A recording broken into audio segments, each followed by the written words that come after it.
Happy Hollisters, Chapter 8, A Slippery Ride. Everybody's amazed by the fourth lucky number, but there were only 3, Holly complained. That's right, agreed Mr. Hollister. Something is wrong here. All the children and their parents could sense that one of the lucky number winners was a fake. Let me take a look at the numbers, Dad, said Pam. I can tell if I wrote them or not. First, she looked at the slip of the paper the last balloon brought in. It was all right. Then she looked at Ann Hunter's. Hers, too, was one which Pam had written.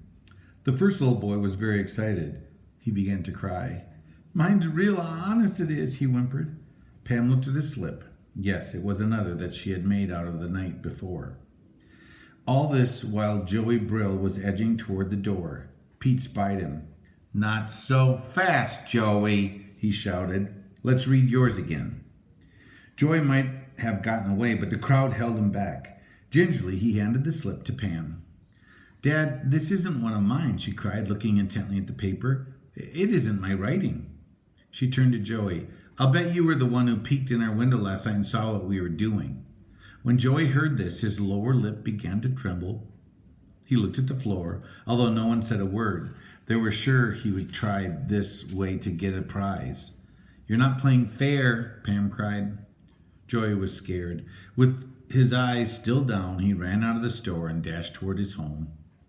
I'm glad he's gone, sighed Holly, and he was quickly forgotten. The grown-ups who had come with the children began to look at the many attractive items on the counters and bought a good many. Tinker and Mr. Hollister and even the children were kept busy wrapping up toys and hardware. After the crowd had thinned out, Mr. Hollister sat down to talk to Pete and Pam. Your idea is wonderful, he praised them. This is more business than I've had in the store since the store opened. I'm going to give all you children a special treat as a reward. What is it, Dad? Pam asked. I'll tell you at dinner tonight, their father replied. It'll be a surprise for the whole family. That evening, Mr. Hollister told them that they would go for a picnic supper at the state park the next day. He would leave the store at 4 o'clock. Swell, Ricky cried, bouncing in the chair and nearly knocking over his glass of milk. The children were eager to see the state park, which lay north of the town on the shore of Pine Lake.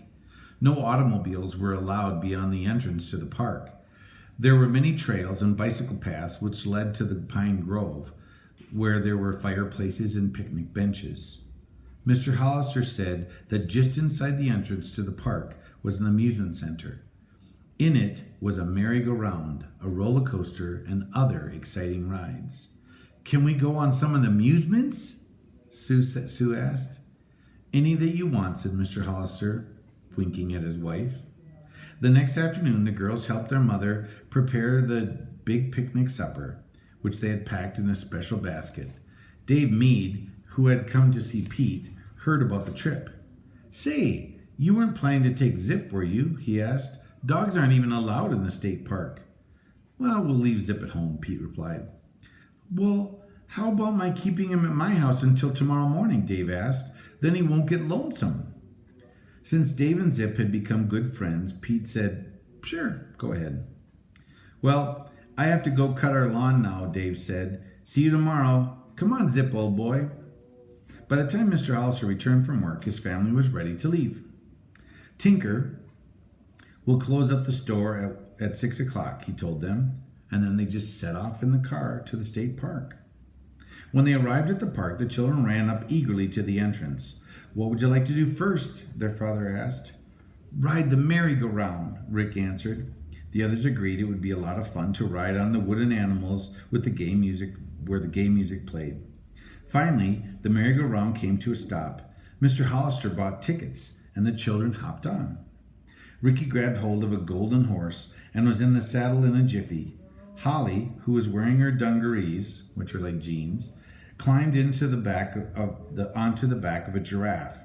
Pete sat on the shoulders of a dancing bear, while Pam, holding little Sue in her lap, rode in a yellow chariot.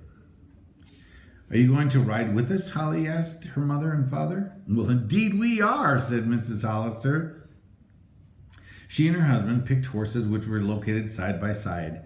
Mrs. Hollister rode side saddle, and her husband flung himself up onto his steed as if he were a Texas Ranger, making the children all laugh. Slowly, the carousel began to turn. The little whistles tooted and the drums played. Up and down went the horses. The bear jogged from side to side, and the chariot swayed gently as if it were on Pine Lake. What fun it was! The children's shouts could be heard above the music. When the merry-go-round stopped, Mr. Hollister jumped off, and he bought 7 more tickets. As the carousel started for the next ride, Ricky had an idea. He was growing a little tired of just bobbing up and down on the horse. He would shinny up the pole to the roof of the merry-go-round, and then he'd look down. Standing on the horse's head, Ricky grabbed the pole and began to climb upward. Suddenly, the man in charge of the merry-go-round spied him halfway up. "Get down from there!" he shouted. "Get down from there before you fall!" But the calliope was playing so loudly that Ricky did not hear the warning. He climbed to the top of the pole and reached out to grab a bar to which it was attached. Now, the bar was covered with slippery grease, but Ricky did not know this. He reached up. By this time, Mr. Hollister had leaped from his horse and was standing below Ricky as the boy grasped the grease bar. His hand slipped from it. He plunged downward, right into his father's arms. Meanwhile, the merry-go-round man had pulled a switch which stopped the carousel. He rushed over to them. "Phew!" he exclaimed. "That was a close one. Nobody ever tried to climb on top of the merry-go-round before. Is this your little boy?" Mr. Hollister said yes, and he was very sorry for the trouble that he had caused. His wife was very much relieved that Ricky had landed it all in one piece, gave him an affectionate squeeze, but said, "Never do that again." "I won't, Mother," he promised. "Cross my heart." The merry-go-round man said he had a little boy Ricky's age and knew that there were all kinds of tricks. He went to get a cloth for Ricky to wipe off his hands. "I guess we've had enough riding for a while," Mrs. Hollister said. After Ricky had cleaned his hands, they walked off to see the other amusements. Pete and Pam raced ahead, but soon Pete was running back to the others. "They have a brand new ride," he said. "Midget auto cars. Come on and look." Not far away was a midget racetrack. On it were 6 little automobiles. "They have real motors," Pete said. "May I ride on one, Dad?" They're the little cars. Mr. Hollister spoke to the man in charge. The midget autos were very safe, he said, and anybody over 10 years old could ride in them. Ricky was disappointed when he saw his father buy tickets for only Pete and Pam. But he would play some other game, Mrs. Hollister promised. As Pete and Pam got into the little automobiles, 4 other children bought tickets and climbed in. The 6 cars were lined up. At the word go, they started off around the track. "This is going to be a real race," Holly said as she watched. First, a boy with a red sweater was ahead. Then Pete took the lead.